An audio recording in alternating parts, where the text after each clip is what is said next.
Hello, and welcome to my new webinar series geared towards the questions that partners are asking and where Microsoft can help. In this session, we're going to be discussing the hot topic of the moment, GDPR, and how Microsoft can help. Joining me today is Jon Burnett, a PTS and GDPR expert. Jon, would you like to introduce yourself? Thanks, Dan. It's a pleasure to be with you today. My name is Jon Burnett. I'm a partner technology strategist here at Microsoft. I've been a cybersecurity specialist for 10 years now, and I've been helping companies with their cybersecurity strategy and more recently how they can use Microsoft technology to support their GDPR program.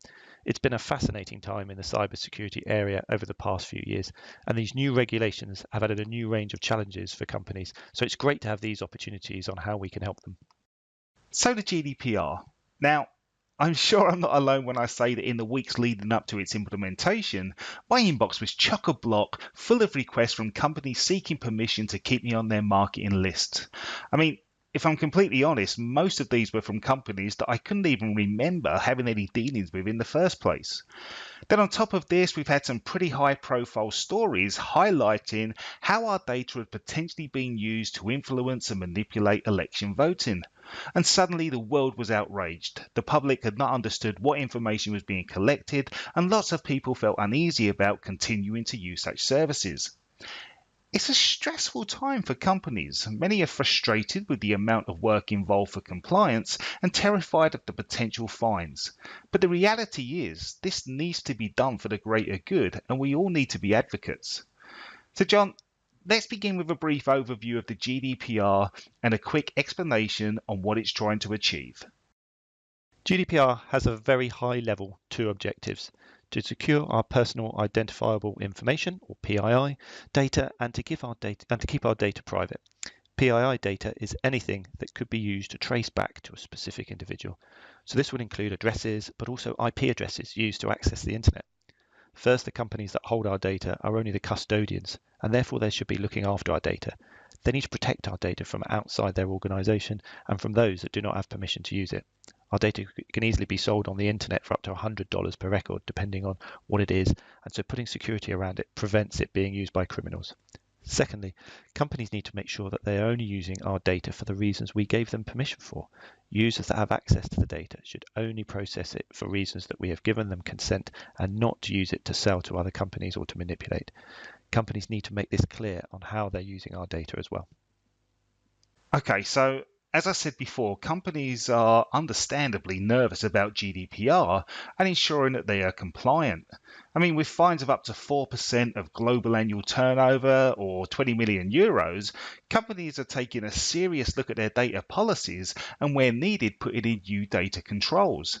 I mean, it just seems like there's been so much work needed to be done to protect yourself from large fines. Could you perhaps describe the key changes in GDPR and what they mean for business? Yes, it is quite a lot of work for some companies to make sure they are following GDPR. It does depend on their business and how they manage their customer data in the past.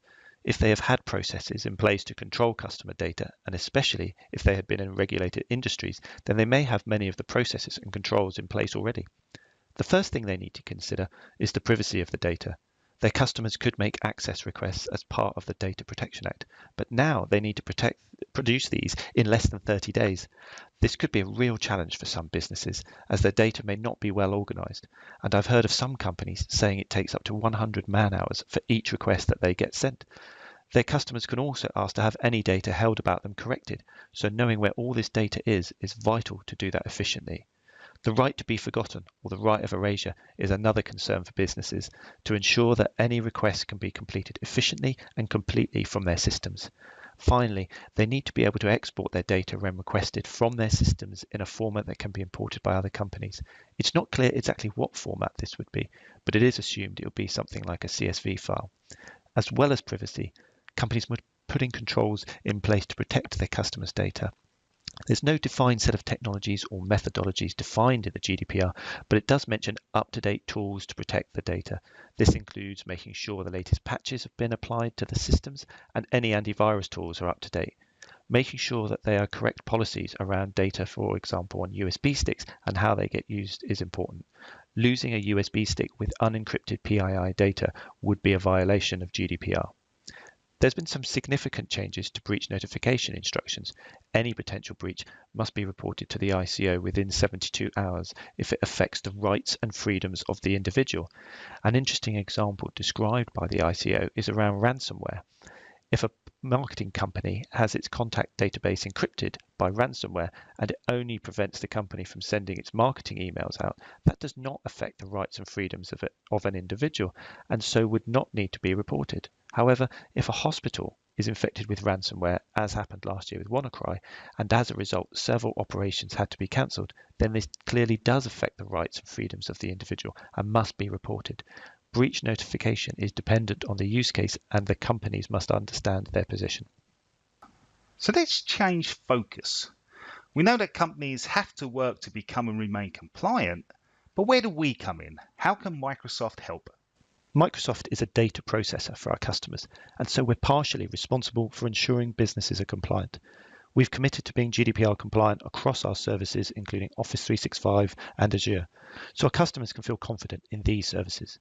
We've built our GDPR solutions around 4 key principles. These are discover, manage, protect, and report. First, companies need to discover all their PII data. Then they need to define and manage policies. Then ensure that they are protecting the data and to be able to report when they are compliant. The GDPR is a very complex regulation and many companies have struggled to decide exactly how they should respond and what they need to do. There is so much information for them to digest on what they need to be compliant, it is no wonder that many companies are struggling to create appropriate plans. In order to help these companies, we've created a GDPR module in Compliance Manager. Let's take a look at that now. So here we are within the Security and Compliance portal, and here you can see on the dashboard we've got our GDPR toolbox. So straight away you can take advantage of those resources, and you can see there's an awful lot of tools here. We're going to go straight to the Compliance Manager now. So as it's loading up, so this is the Compliance Manager, where within here you can see the various different types of regulations that we've set up our compliance scores for. And within the Office 365 GDPR, you can see that we've got a compliance score at the moment, 264 out of 626. We've also got the ISO and also the NIST standards there, where we've set up our compliance scores. Now, Microsoft Managed Actions, they've all been completed. 49 out of 49 have those been done. And we'll drill down to those in a minute. But here, if we click into the Office 365 GDPR, we can then have a look at exactly see what managed controls and what cloud services are actually in scope here. So we're looking at the Azure Information Protection. It could be Microsoft Teams, it could be OneDrive, for example. And here, if we open up the Microsoft Managed Controls, all of those have now been assessed and we've got controls in place where they've been completed. So in the Customer Managed Controls, we can see that none of those have been completed and assessed at the moment. So if we open up the PII sharing piece, we can have a look at the various different controls we've got within there. So I'm going to scroll down to the 7.5.3 article, and we can have a look there on the left-hand side. We can see the records of transfer of PII.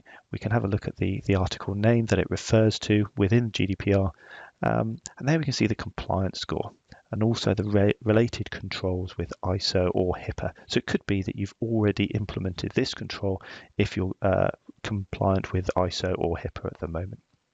We can have a look at the assigned user, and we can also upload various different documents to this. We can have a look at the implementation status. So at the moment, this is planned for the future and what date it's going to be planned for, but also we can have a look at the dates and the result on there. So let's expand that out further. So here we've got a list of the customer actions that they need to complete, and the customers are responsible for maintaining all necessary controls as you transfer personal data around. We can also have a look there at the implementation details on what the actual user needs to implement. And if we expand, open it out a little bit more, we can see that what we need to do. So number one there, we need to review your organization's data handling policies and SOPs and verify that they document your organization's process for maintaining. And also you need to attach the documents in there. So what we can do here is that the company can actually put what their implementation details are going to be.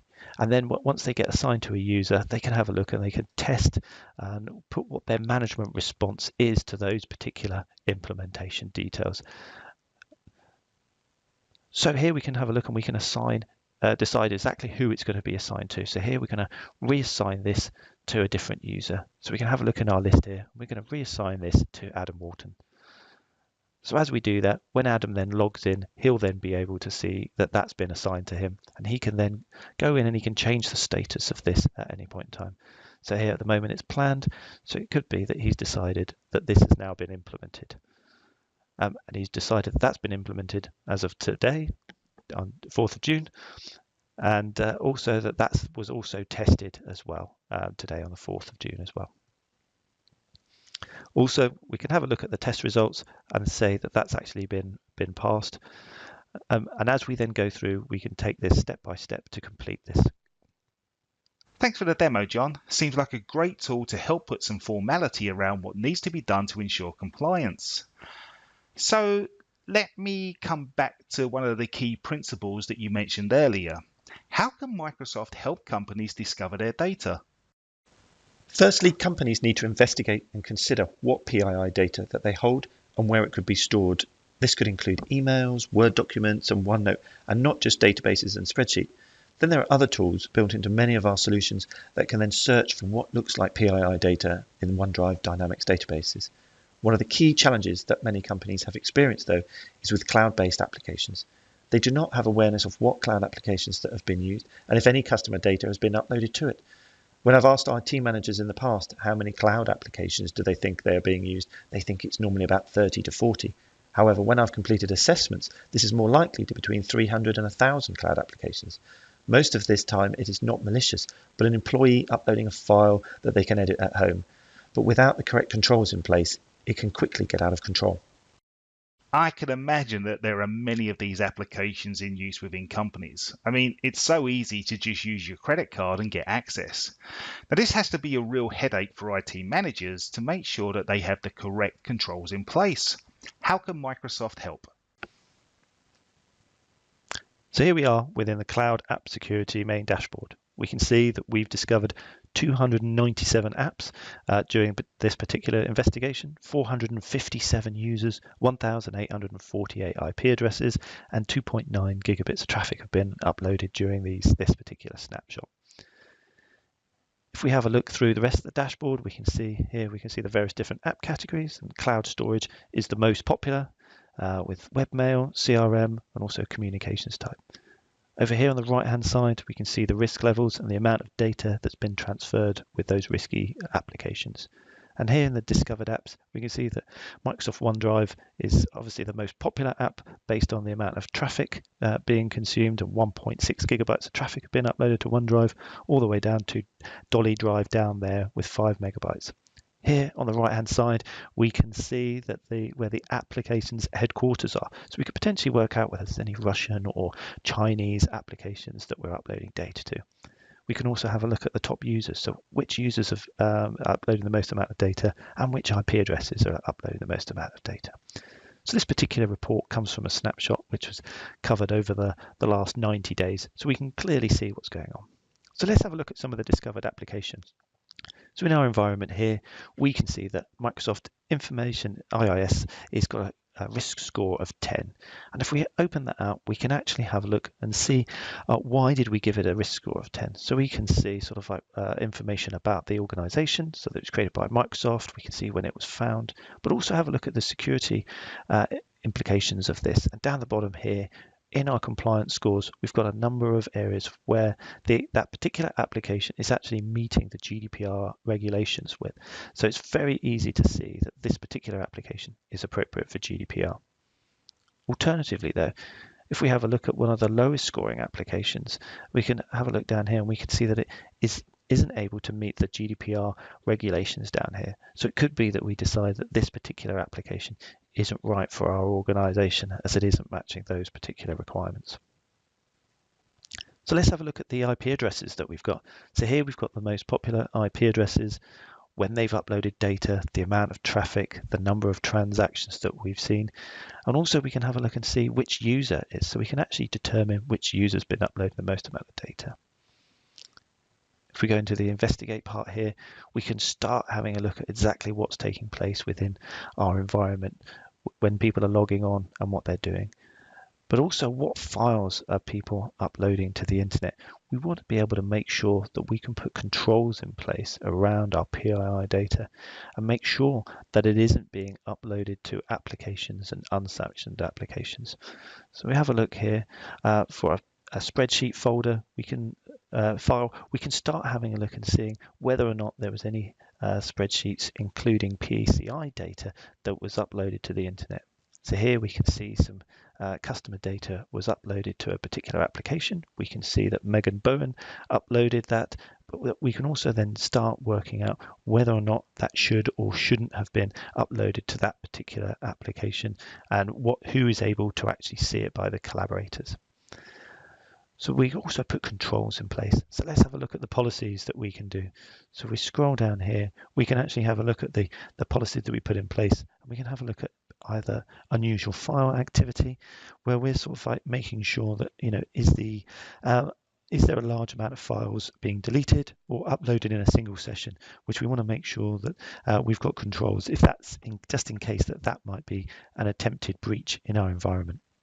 And obviously, if there is an alert, we can then see that in our alerts list here, and we can begin our investigation.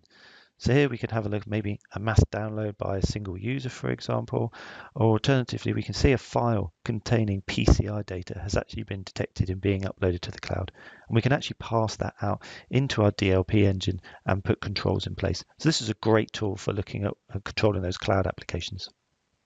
That's a great tool, and I can see how it enables companies to really see what's going on with their cloud-based applications. Now, forgive me if I'm wrong, but this is part of the E5 license, meaning that most companies will already have access to this tool today. So moving on, once companies have discovered the PII data held, they need to consider what needs to be done with it to meet GDPR regulation. Can you go through what this process looks like? Once they find the data that they have, they need to then consider whether they need that data. Should it be where it's stored? And also, how do they get this data? Firstly, many companies have been collecting data over the years and just putting it into a database. But once the service they are providing to the end user comes to an end, there's been no processes in place to determine if that data should be deleted. I think that sometimes we give our data quite freely over the internet to companies with a level of trust beyond we should have. I have heard that some businesses have decided just to delete all of the data as they believe it would be easier than working through these questions, and in some cases this could be true. Secondly, companies need to get control of this data and where it is stored and only allow PII data to be stored on sanctioned applications and services. That means they can apply the controls that they need to the data and who uses it. Finally, they need to think about how they gathered this data and if they have the right to hold on to it. We discussed earlier on about emails we have been receiving from suppliers to please don't leave us. However, not all of these companies will have needed to do this. There are 6 reasons that companies can use to justify storing our PII data. Okay, so the GDPR is a European-wide regulation. It applies to all EU citizens and law in all EU countries. But countries outside the EU that supply services to EU citizens will also need to make sure that they comply. In the UK, this is enforced by the Information Commissioner's Office, or the ICO. Now, you said that there are 6 reasons for a company to legitimately process data. Can you go through them for us, please, Jon? The first one is consent, and this must be implicit consent. A user needs to actively tick a box on a website to say that they're willing to receive marketing information from the company. If that is the case, that is all that this company can use this data for, as the usage needs to be clear too. The ICO is very clear on their website that if you do not think that you have explicit consent, then look carefully into whether you can use one of the others. A company could have a contractual reason for holding on to that data, so they do not need consent. An example could be a magazine subscription, where they need the name and address to be on file to be able to post the magazine. In this case, they would not need explicit consent to store these details, as they need these details to fulfill the contract. However, when the contract comes to an end, they would need to delete these details if requested. The next requirement is legal obligation. A good example would be a company needs to hold data on its employees so that it's able to complete its legal obligation to the HMRC when submitting tax details. Vital interest is for health and well-being. If we were to be admitted to A&E, they would need to access our medical records in order to protect our vital interests. Public interest is another reason that companies can protect our data under GDPR. Any organisation who's exercising official authority or carrying out a specific task in the public interest can have access to our data. It is the process being carried out and not the function of the business that entitles them to this reason. Legitimate interest is the most flexible reason to process our personal data, and if a business does not have explicit consent, then they should be looking at this closely. There is a three-part test to see if this is the most appropriate method. Identify a legitimate interest, show that processing the data is needed to achieve it, and balance that against the individual's rights and freedoms. The ICO is quite clear that if you use this reason as your justification to process PII data, that you need to take on additional controls to protect the data, and so this will need to be balanced in your policy. Now, the next part of the GDPR solution is making sure that companies protect data. What tools do we have in place to help companies make sure that these rights and freedoms are protected and that the data is not leaving the company?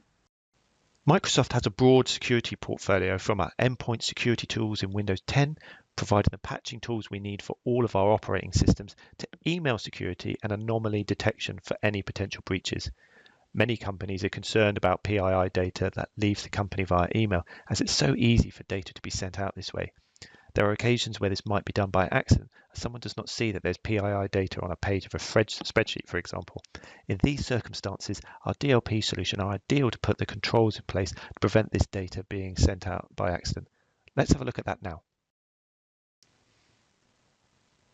So here we are in the security and compliance portal, and this time we're going to have a look at data loss prevention. So we can have a look here on the policy, and if we have a look on the right hand side there at the moment, we've got no policy matches or false positives at this point in time, as we haven't created any particular policy. So let's go through that now. So if we click on create a policy, here we can see really easily how we can build out a template, and it could be that we're going to use financial or medical and health or privacy data, and we can really simply sort of build out these policies. To have a look at financial, we could scroll all the way down and have a look at the UK financial data. So this help detects the presence of information about UK financial information. But we're going to have a look at privacy at this point in time. So let's have a look at the UK privacy and, in this case, personal identifiable information.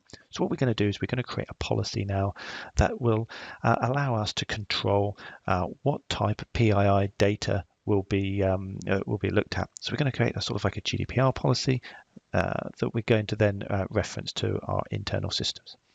So here we can have a look at various different locations within Office 365. So it could be all locations, but let's sort of like choose some specific locations. And our particular policy is going to be looking just at our Exchange email. So let's not look at SharePoint or OneDrive in this example. So here we can customize the content and the type of content that we want to be able to protect. So here we could actually edit the template here, but at the moment we're just looking at national insurance numbers and passport numbers. But we can make sure that we are able to control exactly that type of data. But also we can also adjust the match accuracy, so we can make this more tailored or less tailored. So it could be that that's 75% to 100% accurate as well. So also we can also determine whether we want to detect this, whether this is just data leaving the organization or actually within our organization as well. And what we're looking at now is we're building a policy which is going to prevent this type of data leaving the organization via email. So we're going to make sure that we put the controls in place with people outside our organization. And we can also sort of like got some really strong flexibility around what we want to do when we do detect sensitive information. So it could be that we just want to notify users when the content matches in a particular policy. And it could be that we actually give them some tips around what they actually should be doing when they're at this particular stage, and making sure that they don't then include this data within their email.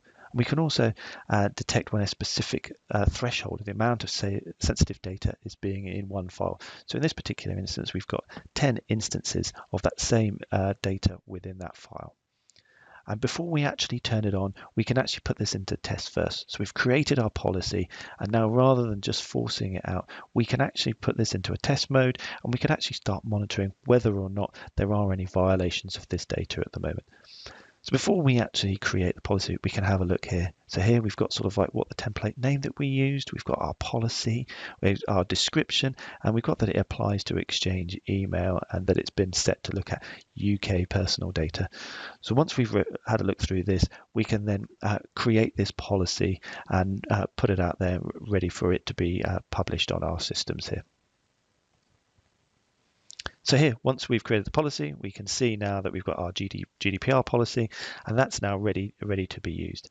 And again, really simple, really easy for organizations to be able to put in PII controls in place for organizations to be able to prevent that type of data leaving the organization. And here we can see where that policy is in place, that it's number one in the order and it was modified today, and that can now be tested with notifications. That's definitely a useful solution to deploy. And I'm guessing that because it's part of our Office 365 tool, policies can be created and easily implemented. Brilliant. So let's talk about the final principle, reporting. What tools do we have in place to help our customers? We have reporting tools across our technology stack. We have GDPR reporting in our Dynamics databases and in our compliance tools. The Azure Security Center provides a great dashboard to help with the security posture and recommendations within Azure as you work towards compliance. In Office 365, we have several log analytics tools and reporting tools that can be used in order to be able to provide the documentation that will be required to demonstrate how companies comply with GDPR. What Microsoft customers can be confident about is that we've done a great deal of work to make the reporting as easy for them as possible within our portals. Thanks, John. This has been a really insightful session. Now, I know that we have a bunch of other tools that we haven't had chance to discuss. So if our listeners need any more detail, then please do reach out to your account managers. In the meantime, I'm wondering if you can list some of the online resources available to our listeners and where they can go to learn more. There are a lot of resources and technologies to help our customers. If you look at our GDPR microsite, this will be a great place to start and will provide some extra detail about what we've covered today and the other tools that we did not have time for. So please visit our site at microsoft.com/GDPR. We also have our GDPR blog site where we post the latest information about everything about GDPR, which is great to get that up-to-date views on what is going on. Again, visit aka.ms/GDPR blog post. There is also another page that can support your GDPR accountability at servicetrust.microsoft.com view page GDPR Get Started, where you can find the Compliance Manager and how we help with data subject requests. As we mentioned earlier, we also have a free assessment tool that gets an understanding of what your customer posture is today and what you need to do to get compliant. You'll find that at the GDPR microsite. Now, before I let you go, I just want to fire off a few quick questions if that's okay. Firstly, does the GDPR allow me to send data outside of the EU? Yes, it does, but you must have the appropriate controls in place.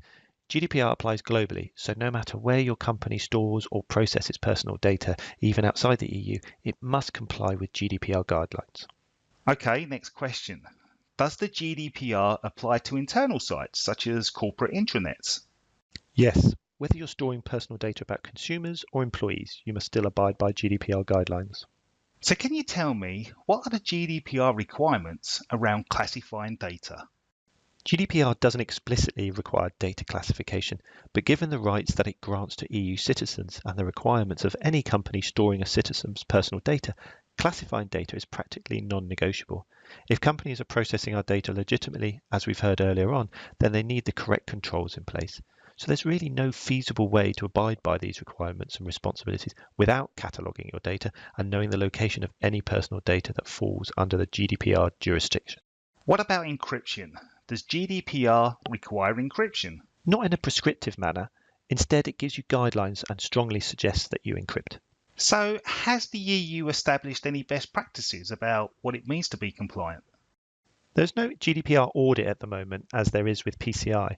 However, the EU has published guidelines, but keep in mind that GDPR is just the baseline. Each country has the authority to include additional requirements, and the GDPR is more about giving you guidance rather than providing you with highly prescriptive instructions. And what about Brexit? How does Brexit impact this? Unfortunately, the UK is no longer considered to be on the same level as the EU member countries. As such, the UK will no longer be considered adequate in abiding by the terms of data protection laws. However, the UK is doing its part to comply with the GDPR. Okay, last question. Is IP in scope for data subject rights? Yes, in fact, IP is in scope with the EU's existing DPA regulations, but GDPR significantly broadens the definition of personal data to include any information that can be connected with a known person. Examples include browser history and social media activity. It also makes special provisions for information related to an individual's physical and mental health, such as genetic and biometric data. Okay, let's wrap this up. Jon, thank you. This is such an important topic, so I really appreciate you giving up your time. I hope that our listeners have enjoyed the session and want to remind you all, these are driven by you. This is a platform to discuss the questions you may have on the technologies and processes that you consume. So let me know what you want to hear by reaching out to me on social media, and I will source the experts to make it happen.